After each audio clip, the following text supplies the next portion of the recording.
विरासत में मिली धरोहर को सुरक्षित रखते हुए आने वाली पीढ़ियों के लिए एक विरासत के तौर पर सौंपने के उद्देश्य से झारखंड के कई लोग प्रयत्नशील हैं। इनमें से ये एक नाम SD सिंह का आता है, जो इन धरोहरों के प्रति हमेशा से प्रयत्नशील रहे हैं। इन धरोहरों के विषय में SD सिंह से खास बातचीत की हमारे संवाददाता मोहम्मद मोइजुद्दीन ने।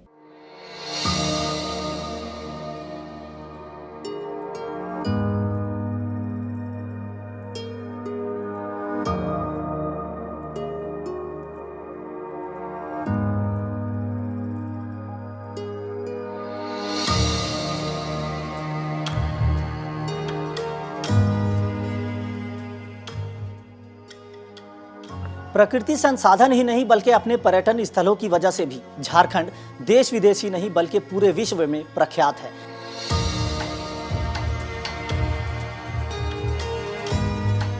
ऐसे में झारखंड की खूबसूरती और यहाँ की कला सभ्यता संस्कृति सहित पर्यटकों को बढ़ावा देने वाले एक शख्स हमारे साथ मौजूद हैं, जिनसे हम आपको रूबरू कराएंगे। लेकिन सबसे पहले बता दें कि वो पेशे से एक इंजीनियर है और एक विशेषज्ञ यानी रिसर्चर भी हैं। अब हमारे साथ मौजूद हैं इस वक्त SD सिंह जी। सर बहुत बहुत स्वागत है। धन्यवाद। सबसे पहले बात करेंगे कि उद्योग जो क्षेत्र है, उद्योग कहे तो आपका पर्यटन उद्योग जो है, ये खास करके झारखंड में इन दिनों देखा जा रहा है कि इनके विकास और इनका बढ़ावा देने में कई तरह के रोड़े आ रहे हैं, कई तरह के बाधाएं आ रही। इन्हें कैसे दूर किया जा सकता है, ये आपसे पहला सवाल होगा। सच्चाई तो यही है कि हमारे यहाँ लोगों ने, हम चाहे वो सरकार की बात करें या दूसरी एजेंसीज़ की बात करें जो इस क्षेत्र में कार्यरत हैं, इन्होंने झारखंड के पर्यटन उद्योग को बहुत ही सीरियसली अभी तक नहीं लिया है। और ये कारण है कि यहाँ के जो खूबसूरत प्राकृतिक स्थल, जो हमारे विरासत स्थल, जो एक बहुत बड़े पर्यटन केंद्र के रूप में विकसित किए जा सकते हैं, उन पर कोई विशेष कार्य अभी तक नहीं किया जा सका है। ज़रूरत है सरकार को इस क्षेत्र में ध्यान देने की, और इसके साथ ही सारा कार्य सरकार ही करे ये ज़रूरी नहीं है, लेकिन जो इस क्षेत्र में काम करने वाले लोग हैं उनके लिए अलग अलग स्कीम बना के उनको सारी सुविधाएं देकर अगर हम लोग यहाँ बुलाते हैं तो इन पर्यटन स्थलों का एक संपूर्ण रूप से विकास किया जा सकेगा, जिसकी बहुत आवश्यकता है।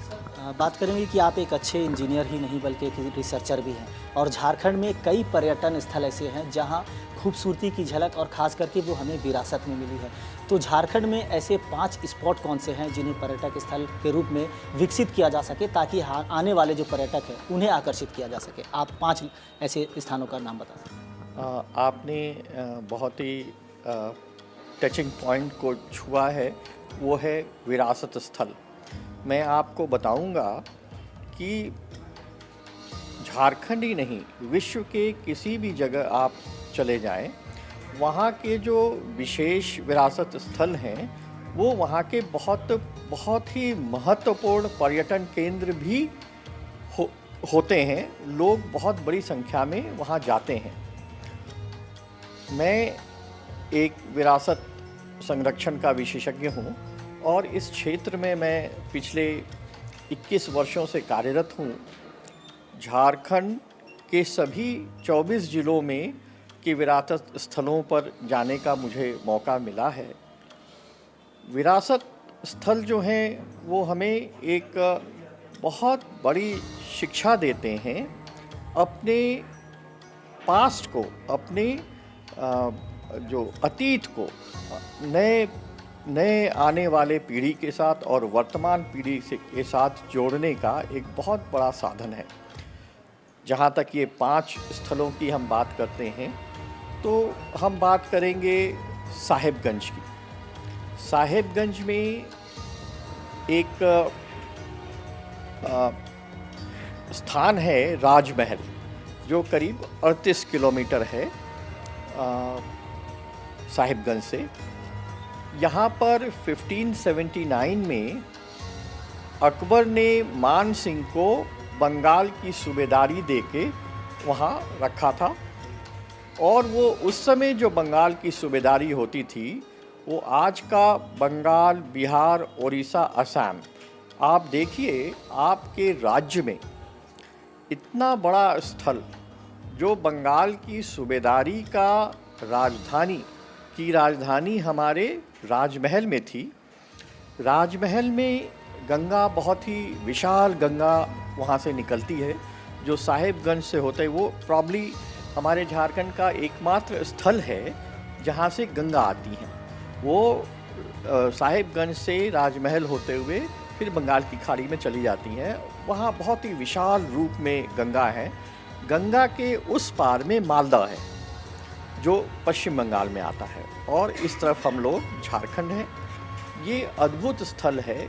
वहाँ बहुत ही ऐसी इमारतें हैं, बहुत से ऐसे वहाँ स्थल हैं जो बहुत ही दयनीय स्थिति में अभी हैं, लेकिन विरासत की दृष्टिकोण से बहुत महत्वपूर्ण हैं। एक वो स्थल है जिसका कि हम लोग विकास कर सकते हैं, और वहाँ बहुत ही अच्छी हम लोग अगर हम कहें तो पर्यटन का एक बहुत बड़ा केंद्र हो सकता है। सर, ये जितने भी पर्यटन केंद्र जो आप बता रहे हैं, ये तो एक तरह से विरासत के तौर पर हमें मिली है। आपने भी बताया विरासत, और इसकी स्थिति भी आपने बताया दयनीय है। तो ये भी मानना है लोगों का, विरासत में मिली हुई चीज़ों की कदर नहीं होती। ऐसे में केंद्र और राज्य सरकार को क्या लगता है कि आपस में समन्वय बनाने की ज़रूरत है, और कैसे इसे बढ़ावा कितना ज़रूरी होगा? देखिए, जब हम भारत की बात करते हैं तो पूरा विश्व हमें अपने विरासत पर फ़ख्र है, और हम अपने जो विरासत के लिए पूरे विश्व में जाने जाते हैं। विरासत का महत्व है कि हम आने वाली पीढ़ी और अभी की पीढ़ी को अपने अतीत से शिक्षा लेने की एक उस समय का जो आर्किटेक्चर रहा है, उस समय जो कार्य करने की विधियाँ होती थी, उस समय की जो सभ्यता थी, इन सब से शिक्षा लेने के लिए विरासत से सुंदर और कोई स्थल नहीं हो सकता जिसका विकास करना बहुत ज़रूरी है। हम तो सभ्यता के रूप में बहुत पुरानी सभ्यता हैं। जो देश जैसे हमारा अमेरिका वगैरह है, वहाँ पर छोटे छोटे स्थलों को विरासत के रूप में बहुत ही बड़े तरह से दिखाया जाता है, लेकिन हमारे यहाँ इंडिया में तो हम इसके लिए पूरे विश्व में जाने जाते हैं। और जो पर्यटन का जो एक बिजनेस है, योगा का प्रचार और प्रसार हमारे देश से पूरे विश्व में फैला, और आज ये हमारे देश का एक बहुत बड़ा गौरव का दिन है कि हमारे ही इनिशिएटिव से आज के दिन को विश्व योगा दिवस के रूप में मनाया जा रहा है पूरे देश में। तो ये हमारी विरासत है, और विरासत को बचाना हम सभी का कर्तव्य है। बिल्कुल, बहुत ही अच्छी बात कही, बहुत ही बड़ी बात कही आपने कि अपने समृद्ध जो हमारा भूत रहा, समृद्ध जो हमारा ये रहा, उसे वर्तमान में उससे सीखते हुए भविष्य को उज्जवल बनाने की एक बड़ी उपलब्धता, या कह सकते हैं बड़ी चुनौतीपूर्ण ये होता है। ऐसे में क्या लगता है कि अब जो है कि इस विरासत को और डेवलप करने के लिए या फिर आगे बढ़ने के लिए आपकी ओर से क्या कुछ संदेश होगा, ये हमारे व्यूअर्स को बताएं।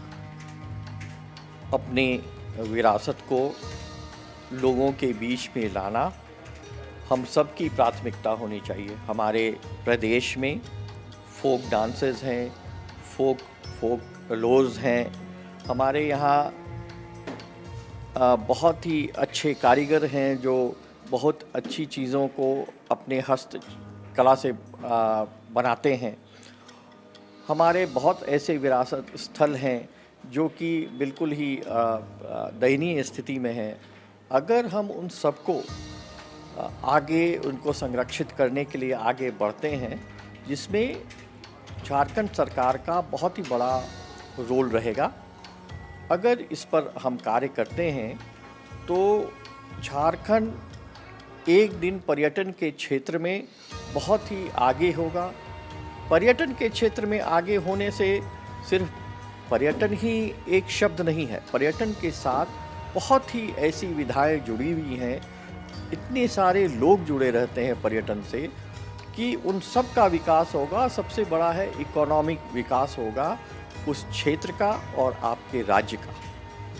ये थे हमारे साथ एचडी सिंह, जो एक इंजीनियर के साथ एक बड़े रिसर्चर भी हैं, जिन्होंने झारखंड के कई भवनों को, कई संस्थानों को एक रूप देने का काम किया, डेवलप करने का काम किया। और एक बड़ी बात इन्होंने बताई कि अपने समृद्ध अतीत से सीख लेकर भविष्य के लिए कुछ बेहतर किया जाए, ताकि आने वाली पीढ़ी उसे अपने भविष्य के रूप में देख सके। अपने सहयोगी राजेश के साथ मोइजुद्दीन, समाचार प्लस, रांची।